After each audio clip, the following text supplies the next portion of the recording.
Hey everyone, and welcome to the video. So we're finally going to be reviewing the missions of the Reboot DLC. Sorry it took me so long, I didn't get the DLC until today, but I have now fully played through it, and I'm basically going to be doing this first half of the entire DLC review, focusing on the missions. I'm going to split it into parts, just so that we can kind of focus on side stuff and main stuff. So in this video, I'm going to go through each individual mission, give it a score out of 10 on how I feel about it, talk about the good and bad points of each individual mission, and then at the end of it, come to a general conclusion. So hopefully that's easy for you guys to understand. And if you want to find out about a specific mission, you can kind of skip into the video.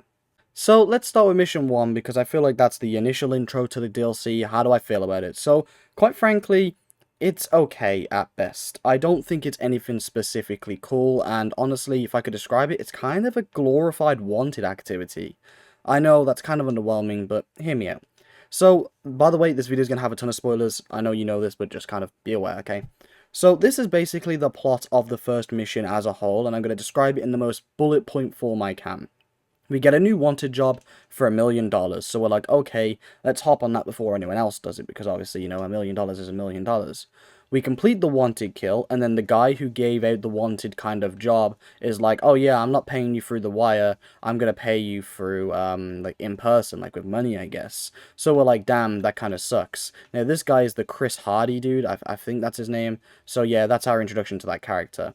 He then stiffs us on the money, and he's also a total dick, so you do actually kind of hate this guy. He's just a total douchebag and super fucking annoying, so you want to kill him. But whilst we're in his place, we basically scope out the entire thing, see a ton of valuable movie props, and we're like, okay, this is kind of nice. Then after stiffing us on the money, Chris basically gets one of these goons to punch us in the face and throws us off his building into a pool. That's it. So this is basically a okay introduction to why we hate the character, why we need to get revenge, and why we're going to be doing the heist. It shows us a kind of scoping out scenario where we see a ton of cool stuff and we just have to scope out the area, and we're like, okay, well this has got some valuables in, we'll rob this place. That's basically it. It just gives us a reason to hate the guy and a reason to pull the heist. Now, we can't kill the guy because obviously that just put a massive target on our back, and that's why we decide to basically do a heist after calling the Saints. So, with this, it's fine. Like, obviously it's fine, but it just feels like the most rush and forced interaction in the world. It felt like they just rushed us into having a reason to hate him. So in one mission, he stiffs us out of $1,000,000 and pushes off a building in, like, one cutscene. It's kind of crazy.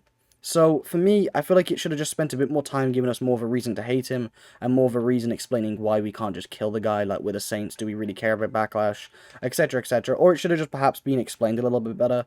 So, if I had to give this mission a score out of 10, honestly, I'm feeling like a 4 out of 10, and the only reason it's really a 4 is because it does introduce us to the character, it does show us why we're robbing him, and the gameplay is not too bad. It is just a wanted activity with some really cool people to shoot along the way. It's not that bad, but it's just nothing mind-blowing.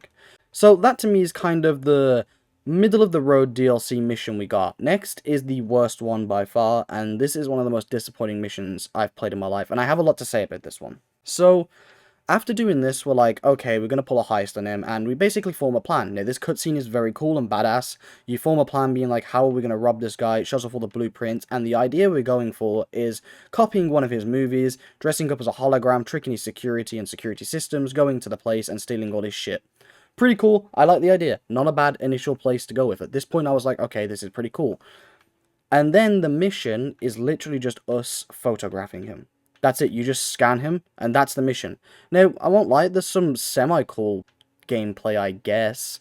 You kind of sneak around his goons, and you have to try and, like, hide and not get spotted whilst photographing him. And this would feel cool if the engine was nice, but honestly, the movement's kind of just so weird that when you're sneaking around, it's not the most satisfying thing anyway. Unfortunately, I feel like this was kind of held back by its gameplay. There aren't enough NPCs where it feels like I'm blending into the crowd. I don't think the gameplay really matches what I'm going for. And honestly, I feel like I stick out like a sore thumb. You're killing his guards behind his back, and it's just really obvious that he would see you. Now, I understand Saints Row's not realistic, but it just doesn't seem right for me to basically give this any sort of review, because I didn't feel anything more happening.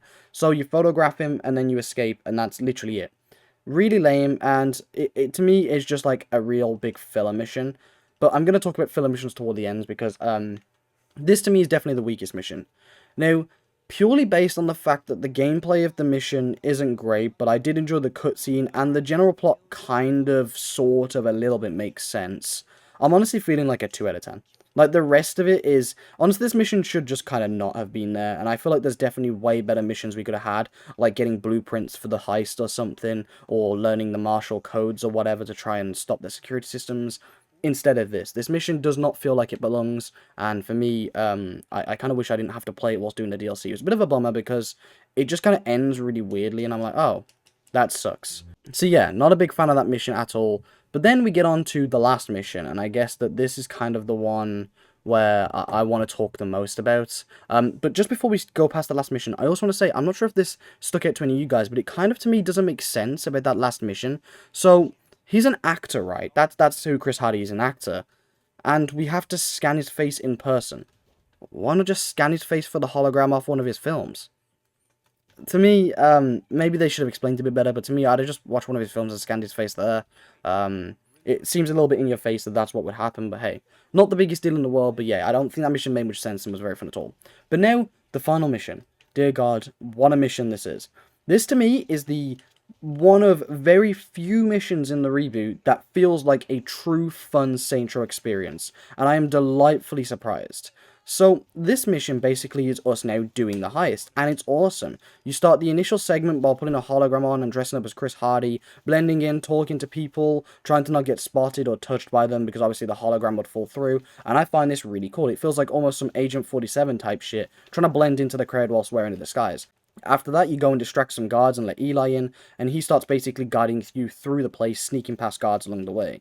But then, obviously, as kind of expected, the battery starts running low, wearing the holograph thing, and that's when we're like, okay, time to go back to just being your normal character, and that's when you start to actually get into the cooler gameplay side of things. So you go to this part where you're like sneaking through lasers and stuff, and it's really cool. It kind of reminds me of the Metal Gear Solid references in that one Saints Row 4 mission with Asha from Love, I think it was. And yeah, I love this part of the game. Sneaking through the lasers is badass, and honestly, it's a really cool gameplay dynamic that is quite unique to this mission. You don't really have it anywhere in Saints Row, at least to my immediate knowledge, and I personally quite like this. After that, we basically make our way to the vault, and boom, we get caught by Marshall, because he hired Marshall to stop us. So this big-ass Marshall dude's there, looking like, I'm gonna fuck your day up. And then boom, Kevin blows open the vault as a distraction. So, it's really cool, because Chris Hardy's like, oh, thinking of using my own movie plot behind me. And then the boss is basically like, yeah, we're not using yours, we're actually using this movie. And then boom, the vault blows open, killing all the Marshall guards, cornering you. And honestly, it's one of the more badass parts of the game, personally. I really enjoyed this, and I was like, damn, that's actually a pretty cool entrance to the next part of the mission. So we follow this mission through its phases, we start collecting the loot, and we basically put it in a car. So Nina, the getaway driver, which finally gives Nina a bit of a use in the game for me, takes it and drives away. And one thing I will say is that every character definitely seemed to have its sort of use in this game. It didn't feel like we just had characters doing stuff for the sake of, we have a character, we need them to be doing something.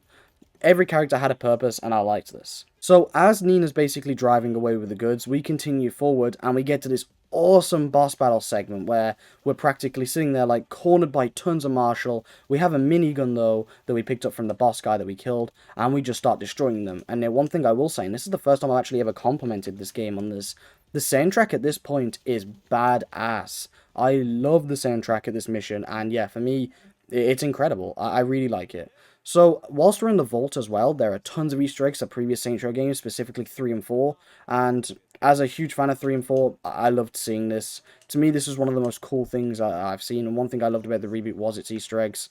So yeah, tons of references, and I'll put a few on screen, but I do want to make a video going through its Easter eggs as a standalone video, because there's quite a lot in this DLC. So then we basically are like, okay, let's get to the roof and meet Eli. Eli and you get in a chopper whilst Nina and Kevin are driving. We do some Guardian Angel activity, which is actually quite satisfying because it's not overdone in this game. You do some Guardian Angel, you protect Nina and Kevin whilst they're driving away with the goods. You destroy tanks, etc., etc. And then it ends in this awesome cliffhanger ending, basically, where Nina and Kevin are going to drive off a building, and you are in a helicopter with a magnet, and you have to catch them.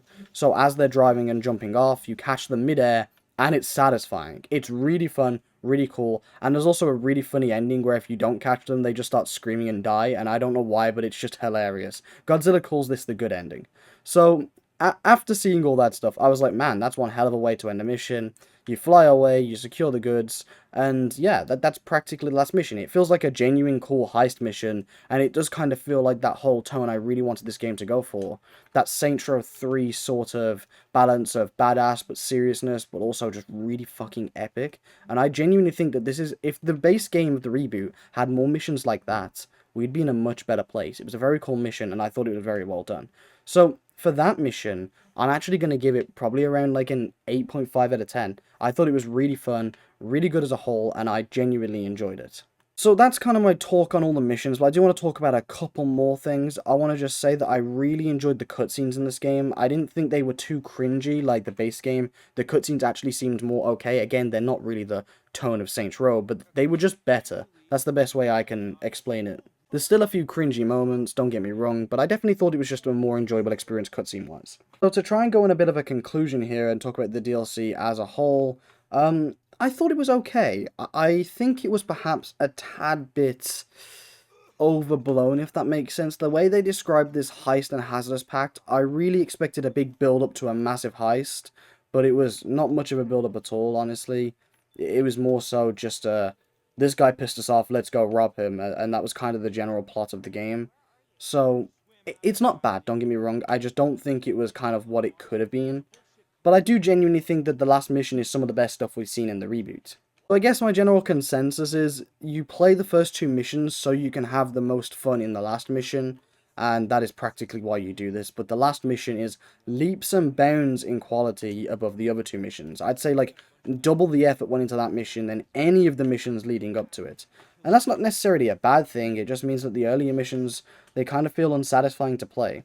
I really think we could have perhaps done with a little bit of filler, content-wise, just so we had some other build-up to this heist. It really was as simple as, let's rob this guy, let's copy his identity, and then we just do the heist. Like, that's the thought process of the entire DLC, and I think it just needed a couple more missions, at least for me.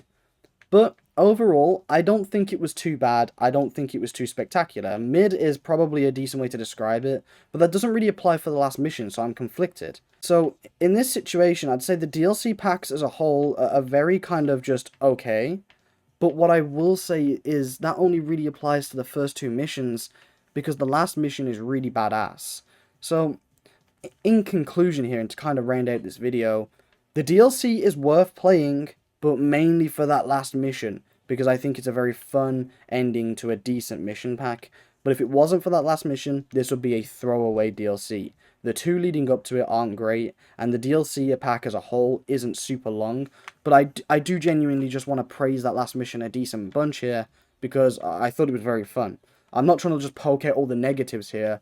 It's just the build-up missions felt exactly like that. They felt just like build-up missions, and not filler, but just kind of like they only existed so we could build up to the big thing, but I don't think it had the right build-up, I guess. I would have just liked a couple more different missions, kind of explaining how we're going to do this, and making it feel a lot more thought out and elaborate. But the last mission as a whole is some of the most fun I've had playing the reboot, bar none. Like, it is by far, honestly, I would almost go as far to say as it is probably the best mission in the reboot that you can play. So, take that as you will. I do think playing the last mission is great. I just wish the earlier missions were a bit better. Specifically the middle mission. The first mission's not that bad. It's just not great. It's just that middle section I think is really underwhelming. Anyway, though, that's my thoughts on the DLC. Let me know what you think down below. You're welcome to disagree with me. Again, I'm not disappointed by any means. I'm not disappointed at all. I just wish the middle mission was a bit better. But aside from that, I think the DLC pack's great, and I'm not trying to be overly critical. And there were tons of references and Easter eggs, and honestly, I liked a lot of what this DLC pack had to offer.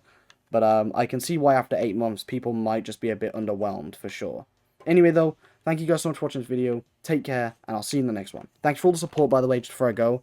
My last video is on board to literally be one of my most popular and most viewed videos ever, and I appreciate you all so much for that. Take care, everyone.